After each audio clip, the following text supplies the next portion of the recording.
पूर्वांचल की सियासी राजधानी काशी में 7वें चरण में चुनाव है, जिसकी तैयारियों में बीजेपी पूरी ताकत से लगी हुई है। इस बीच केंद्रीय मंत्री अनुराग ठाकुर से भारत समाचार के संवाददाता रोहित सिंह ने काशी की मशहूर चाय की दुकान पप्पू की अड़ी पर चाय की चुस्कियों के साथ काशी की बात की। आपसे भी शेयर करना चाहेंगे।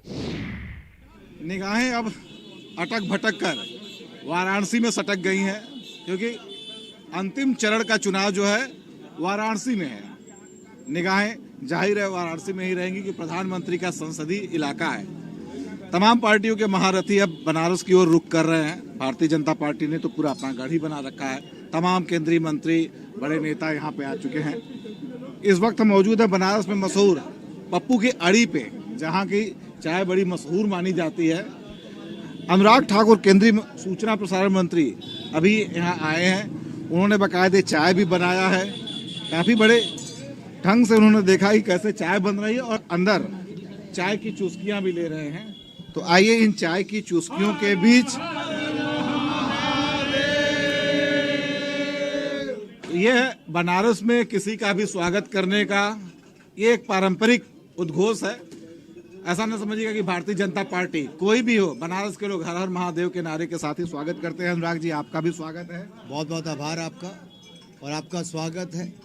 जहां एक और 80 घाट और दूसरी ओर पप्पू चाय की दुकान, जहां पर अगर आप इतिहास उठाकर देखेंगे, डॉक्टर साहब बैठे हैं, कोई स्मार्ट सिटी के विशेषज्ञ बैठे हैं जो पूरा सब प्लानिंग करते हों, आगे से लेके कोई कलाकार बैठा है, कोई संगीतकार बैठा है, कोई प्रोफेसर बैठा है, और तो और अशोक भाई भी यहाँ पर बैठे हैं। मैं तो यही कहना चाहता हूँ, ये केवल एक चाय की दुकान नहीं, ये कहीं ना कहीं इस पूरे इलाके का एक जो सांस्कृतिक धरोहर, जिसको बचाने का, सजाने का, संवारने का और सौंदर्यकरण करने का काम मोदी जी ने किया है।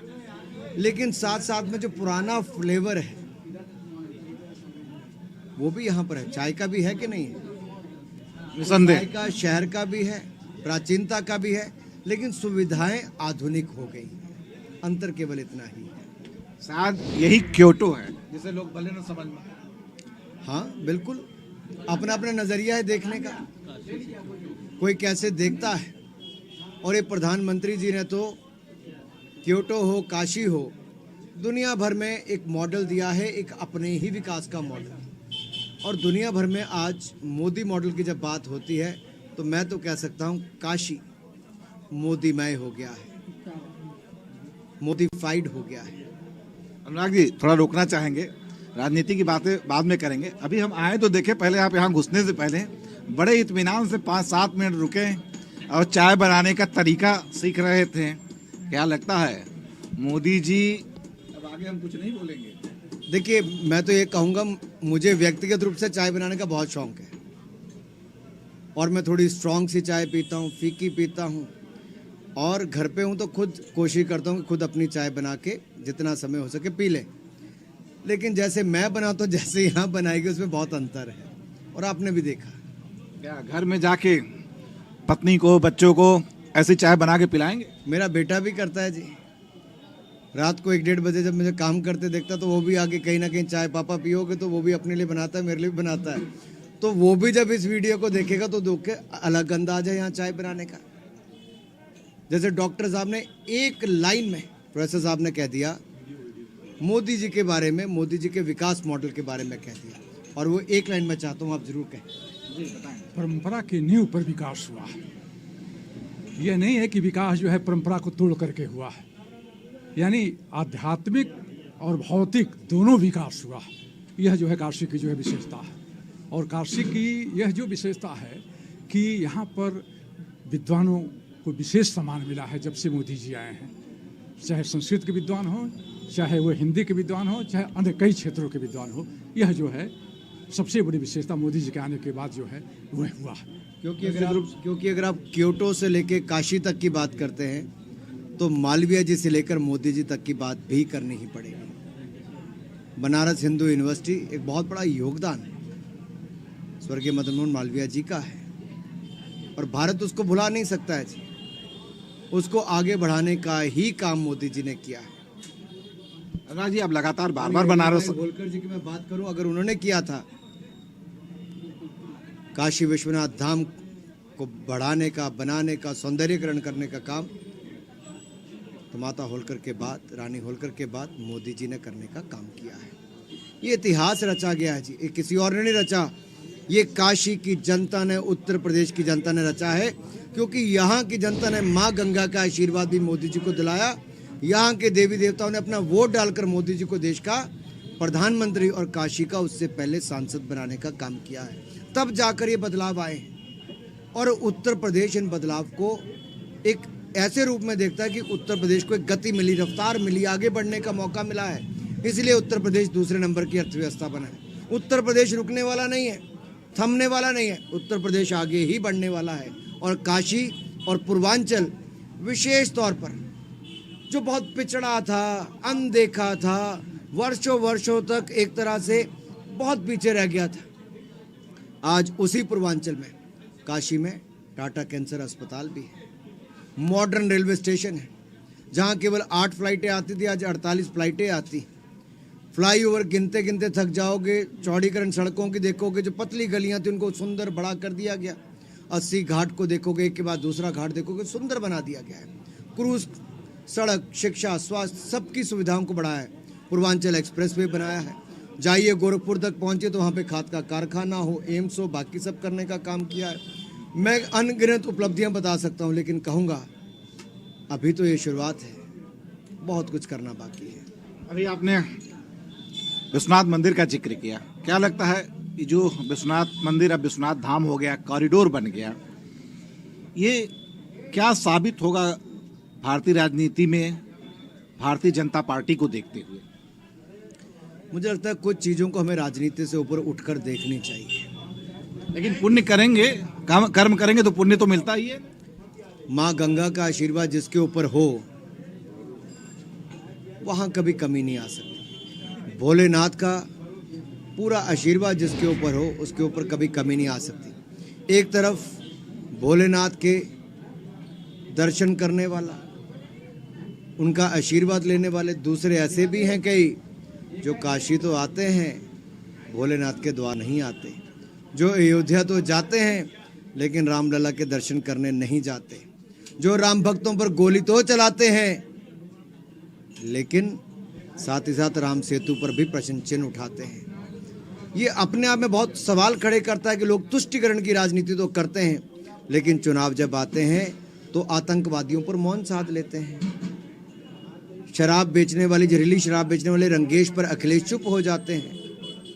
दलित की बेटी का अपहरण करने वाले, हत्या करने वाले समाजवादी पार्टी के नेता पर चुप हो जाते हैं। जेल बेल की सूची जारी करके उम्मीदवार कम, जनता की उम्मीदवार पर वार करने वाले ज़्यादा अखिलेश जी की सूची में नजर आते हैं, फिर चुप हो जाते हैं। ये तुलना साफ है। और मैं कहना चाहता हूं कि जहां आपने कहा कि ईश्वर का काम, देखिए किसकी जिम्मेदारी है?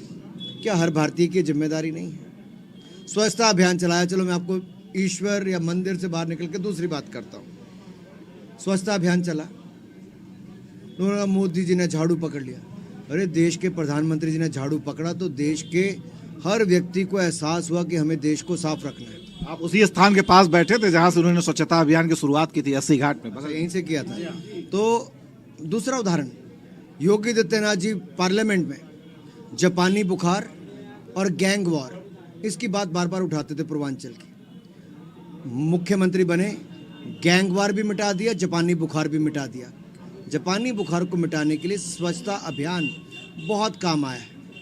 मलेरिया, डेंगू, जाइका जैसी बीमारियों को हम खत्म करेंगे। मच्छर जनित जो बीमारियां हम उनको खत्म करने वाले हैं, क्योंकि स्वच्छता अभियान को और बल दे रहे हैं। मंदिर केवल आस्था का केंद्र नहीं। अगर कुशीनगर में हवाई अड्डा बना तो बहुत सर्किट तो जुड़ा ही, साथ में स्थानीय प्रोडक्ट्स को एक्सपोर्ट करने की, बेचने की, टूरिज्म की, रोजगार की, स्वरोजगार के कई अवसर खड़े हुए। काशी विश्वनाथ धाम बना तो केवल मंदिर का सौंदर्यकरण नहीं, माँ अन्नपूर्णा की मूर्ति जो वर्षों वर्षों से देश से बाहर थी, उसको लाने का काम भी किया।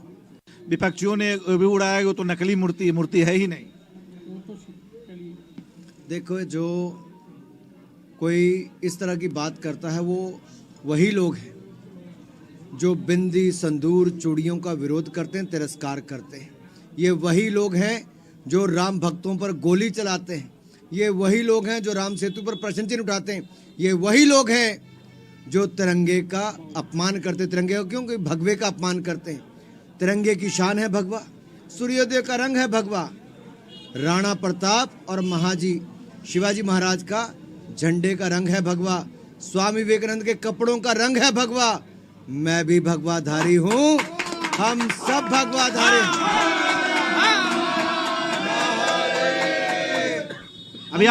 अभी आप आशीर्वाद की बात कर रहे थे। 14 में मोदी जी ने आशीर्वाद लिया, प्रधानमंत्री बने। 17 में आशीर्वाद लिया, सत्ता में मुख्यमंत्री अपना बनाया। 19 में क्या हुआ? अब इस बार जो आशीर्वाद की बात कर रहे हैं, उस आशीर्वाद में क्या चाहते हैं? आशीर्वाद चाहते हैं कि देश में, दुनिया में शांति बनी रहे, सुख, समृद्धि, संपन्नता, सफलता, अच्छा स्वास्थ्य सबका बना रहे और भारत हमारा मोदी जी के नेतृत्व में लगातार आगे बढ़ता रहे। अपने लिए तो हर कोई मांगता है, अपने लिए तो हर कोई जीता है। हम सबको तो देश के लिए जीना चाहिए, समाज के लिए, ताकि जब जीवन मिला है तो कुछ ऐसा करके जाएं, ऐसा बदलाव करके जाएं कि आने वाली पीढ़ियां भी कहे जो पहले नहीं हुआ, आज की पीढ़ी आने वाली पीढ़ियों के लिए कुछ करके गई है। क्या लगता है बनारस में? बनारस की बात कर लेते हैं। अंतिम चरण है, बनारस पे निगाहें हैं। बनारस और के आसपास आपको कितनी सफलता मिल रही है? देखिए, मैं तो कहूँगा जिस पूर्वांचल ने देश को प्रधानमंत्री दिया, जिस पूर्वांचल ने उत्तर प्रदेश को मुख्यमंत्री दिया, चाहे बाबा गोरखनाथ की जन्मभूमि हो, वहाँ से योगी जी आए, तो काशी विश्वनाथ से धाम से बनाने वाले मोदी जी को भी जनता ने आशीर्वाद देकर देश का प्रधानमंत्री बनाया। मेरे मन में कोई संशय नहीं कि पूर्वांचल की जनता, विशेष तौर पर काशी की जनता, कहीं पर कोई कमी रखेगी, क्योंकि काशी के दिलों पर राज करते हैं मोदी। काशी को सजाने संवारने का काम किया है मोदी जी ने और काशी की जनता मोदी जी को कभी नीचे नहीं लगने देगी, सदा आगे ही बढ़ाने का काम करेगी। अखिलेश यादव कहते हैं कि हमारी जनसभाओं में जबरदस्त भीड़ होती है, भाजपा की सभा में तो भीड़ ही नहीं होती है। चलिए, अखिलेश जी कहते हैं तो मान लेते हैं। आसानी से क्यों मान रहे हैं? अगर ऐसा ही है अखिलेश जी, तो करहल क्यों गए? करहल गए तो नॉमिनेशन करके क्यों कहा कि मैं सिर्फ वोट डालने आऊंगा? ऐसी कौन सी मजबूरी थी अखिलेश यादव जी की कि 4 रातें आकर वहां पर बिताकर कैंपेन करहल में करना पड़ा और नेताजी को भी बीमारी की हालत में बुलाना पड़ा। जिस पिता को 5 साल तक याद नहीं किया, जो पुत्र पिता को भूल गया हो, उस पिता ने भी आकर पुत्र का नाम मंच पर आकर भूल गए, तो वहां की करहल की जनता भी कहाँ याद रखने वाली? अखिलेश यादव मंच से ये दावा करते हैं कि हमारा जो सबसे प्रमुख मुद्दा है महिलाओं की सुरक्षा, महिलाओं की सुरक्षा के नाम पे हम सत्ता में वापस लौट रहे हैं। देखिए, महिलाओं की सुरक्षा तो इससे पता चलती है कि उन्नाव की दलित बेटी का अपहरण और हत्या करने वाले समाजवादी पार्टी के नेता पर अखिलेश यादव जी का कोई बयान नहीं है। उस दलित बेटी की मां अखिलेश जी के सामने गुहार लगाने गई, ना सुनवाई हुई ना कार्रवाई। ये उनकी सरकार के समय भी नहीं होती थी। कार्रवाई करने लायक तो छोड़ा नहीं था, सुनवाई तो कर सकते थे, वो भी नहीं की। अखिलेश जी 5 साल उत्तर प्रदेश में नजर कहाँ आए?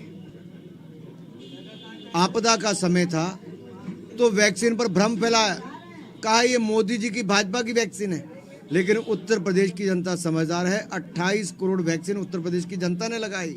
अखिलेश जी को मुंह तोड़ जवाब दिया है कि हम भाजपा की ही वैक्सीन से ही हम मोदी जी की वैक्सीन को मानते हैं, क्योंकि भारत के वैज्ञानिकों ने इसको बनाने का काम किया है। भारतीय जनता पार्टी की उत्तर प्रदेश में जो 2 सबसे सफल प्रोजेक्ट कह सकते हैं, एक जो मुफ्त राशन दिया जा रहा है, दूसरा आवास, क्या लगता है कि ये गेम चेंजर साबित होगा?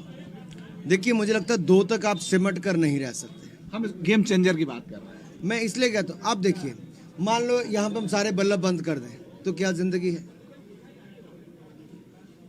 1.5 करोड़ परिवारों के घरों में बिजली नहीं थी 70 साल से।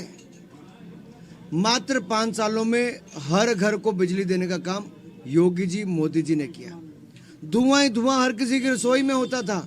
1,86,00,000 बहनों को रसोई गैस का सिलेंडर उज्ज्वला में देने का काम किया। छत टपकती थी। मैं एक ऐसी माँ से भी मिला जिसका बच्चा मर गया, शादी हुई थी, कुछ महीने पहले ही छत गिर गई, बच्चा मर गया। आज उसके पास पक्का मकान है। वो कहती अगर योगी और मोदी पहले आगे होते तो मेरा बच्चा बच जाता। ऐसी कितनी माएँ होंगी, कितने परिवार होंगे जिन्होंने अपने लोगों को खोया होगा। पक्का मकान भी दिया, बिजली का कनेक्शन भी दिया, रसोई गैस का सिलेंडर भी दिया, बैंक का खाता भी खुलाया, 5 लाख का इलाज भी मुफ्त में कराया और महीने में 2 बार राशन भी मुफ्त में देने का काम किया है। लंबी लिस्ट है सर। किसी के परिवार में मान लीजिए बहन को जाना पड़ता था लकड़ी लेने के लिए 2 घंटे लगते थे, पानी लेने के लिए दिन में 2 बार जाना पड़ता था, 2 घंटे उसके लिए लगते थे, उसके 4 घंटे बचे तो वो भी एक उसके लिए लाभ है। जिसको धुएं से अपनी ज़िंदगी खराब होती थी, अब स्वास्थ्य लाभ हुआ सिलेंडर से, तो वो भी एक लाभ है। हर छोटी छोटी चीज़ का किसी न किसी की ज़िंदगी में महत्व है। तो जिसको पक्का मकान, बिजली का कनेक्शन, रसोई गैस का सिलेंडर, शौचालय उत्तर प्रदेश में कितने बने? 5.5 करोड़। 5.5 करोड़ शौचालय। आप कल्पना कीजिए कितनी बीमारी कम हुई, कितने लोगों को सुविधा मिली है। ये बातें छोटी लग सकती हैं लेकिन एक आम आदमी के जीवन में बहुत बड़ा बदलाव है। और मैं कहना चाहता हूं जो जाति और धर्म के नाम पर वोट मांगते हैं, उत्तर प्रदेश की जनता ने 14 में, 17 में, 19 में मुंह तोड़ जवाब दिया। मोदी जी, योगी जी ने जाति धर्म से उठकर बढ़ाया है सम्मान। सबसे पहले गरीब कल्याण, सबसे पहले गरीब कल्याण। इसी मूल मंत्र के साथ आम जनमानस के विकास की यात्रा को गढ़ा है। खेला करने के लिए बड़ी मशहूर है ममता दीदी, आ चुकी हैं आपके बनारस में और खेला हो गया। कुछ काले झंडे दिखाए गए, वो सड़क पे बैठ गई, धरना प्रदर्शन भी हो गया, 1 घंटे में सब कुछ हो गया है। ममता जी अराजकता का एक सिंबल है, अराजकता का, अनार्किस्ट। मैं बड़ी गंभीरता से कह रहा हूं। जिन्होंने पश्चिम बंगाल को पिछाड़ने का काम किया है, जिनके राज्य में राजनीतिक दलों के कार्यकर्ताओं की हत्या होती है और वो मूक दर्शक बनकर बैठी रहती है, जो पश्चिम बंगाल के चुनाव में उत्तर प्रदेश के लोगों को गुंडा कहती हैं, उनकी इतनी हिम्मत कैसे हो जाए कि उत्तर प्रदेश में आ जाए? क्योंकि उत्तर प्रदेश के गुंडों को संरक्षण देने वाले अखिलेश यादव जी, मैं बड़ा कह रहा हूं, अपराधी, गुंडे, माफियों को संरक्षण देने वाले अखिलेश यादव जी ममता बनर्जी जी का स्वागत करने जाते हैं, उत्तर प्रदेश का अपमान करती हैं ममता जी। 25 करोड़ उत्तर प्रदेश के लोगों को गुंडा कहती हैं। क्या मतलब है उनका जी? क्या लगता है इसीलिए बनारसी लोग गुस्से में आ गए थे क्या? क्यों नहीं आएंगे? स्वाभिमान की लड़ाई है और उत्तर प्रदेश के लोगों ने देश के विकास में अहम रोल अदा किया। कोई भी क्षेत्र क्यों ना हो, सीमा पर हो, सीमा के अंदर हो, निर्माण का क्षेत्र हो या कोई भी क्षेत्र हो, हर तरफ उत्तर प्रदेश के लोगों की बहुत बड़ी भूमिका रही है। और जो मुंबई में भी उत्तर भारतीयों को गाली निकालते थे, उनकी भी हालत देख लीजिए क्या होती है। राहुल गांधी जी जो 4 बार यहाँ से संसद चुने गए, वायनाड में जाकर उत्तर भारतीयों के और उत्तर प्रदेश के लोगों की बुद्धि पर प्रश्न चिन्ह खड़ा करते हैं। प्रियंका गांधी जी पंजाब जाती हैं तो पंजाब के मुख्यमंत्री उत्तर प्रदेश, बिहार के लोगों के बारे में आपत्तिजनक टिप्पणी करते हैं, अपमानजनक कर, और प्रियंका गांधी खिलखिलाकर हंसती हैं, ताली बजाती हैं। क्या इन सब लोगों ने उत्तर प्रदेश के लोगों का अपमान करने का ठेका ले रखा है? उत्तर प्रदेश की जनता जवाब देगी, चाहे सपा हो या कांग्रेस आई हो। इनकी सफाई करने का काम उत्तर प्रदेश की जनता करने वाली है। एक अंतिम सवाल, आप जहां बैठे हैं ये अड़ी कही जाती है और बड़े विद्वानों की अड़ी है। यहाँ जो आता है वो ठेठ भाषा में कहे तो आप लोग बता सकते हैं बनारसी हो जाता है। आप कई बार आ चुके हैं बनारस में, इन लोगों से खासकर यहाँ बनारसीपन के खास प्रतीक है पांडे जी। क्या लगता है कुछ बनारसीपन आया आपके में, और आया तो थोड़ा सा प्रदर्शित भी करें? मैं तो यही कहूँगा जो भी आए वो कुछ समय ऐसे स्थानों पर जरूर बिताए जो अपने आप में इतिहास कहलाए, और वो बहुत जरूरी है। आपको मॉल, बड़ी बिल्डिंगें, बहुत सब कुछ बड़ी जगह पे मिल जाएगा, दुनिया भर में मिल जाएगा। लेकिन जो सांस्कृतिक विरासत यहाँ पर है उसको बचाने का और बढ़ाने का काम जिन लोगों ने किया है, हम सदा इनके आभारी रहेंगे और इनसे सीखते रहेंगे। धन्यवाद। ये थे केंद्रीय मंत्री अनुराग ठाकुर, जिन्होंने बातचीत के दौरान बताया कि किस तरीके से विकास हो रहा है और बनारस जो है विकास का पर्याय बन चुका है। बहरहाल जनसंपर्क जारी रहेगा, लेकिन एक बड़ी खास बात है कि आज जहां पे आए हैं इस चाय की दुकान पे बड़े ही गौर से इन्होंने 7-8 मिनट चाय सीखने का गुण सीखा और कहा घर में जाके भी हम चाय बनाएंगे। तो यानी बनारस से जो लोग आते हैं कुछ न कुछ सीख के जाते हैं, तो अनुराग जी भी चाय बनाना सीख के जा रहे हैं। बने रहिए भारत समाचार पे, सबसे पहले हर पल की खबर आपको लगातार दिखाते रहेंगे। नीरज जायसवाल के साथ रोहित सिंह, भारत समाचार, वाराणसी।